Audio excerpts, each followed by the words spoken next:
planted in my brain still remains within the sound of silence. In restless dreams I walked alone, narrow streets of cobblestone.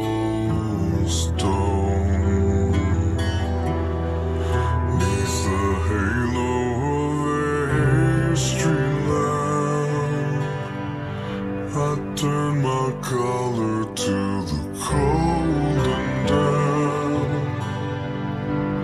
When my eyes were stabbed by the flash of a neon light that split the night and touched the sun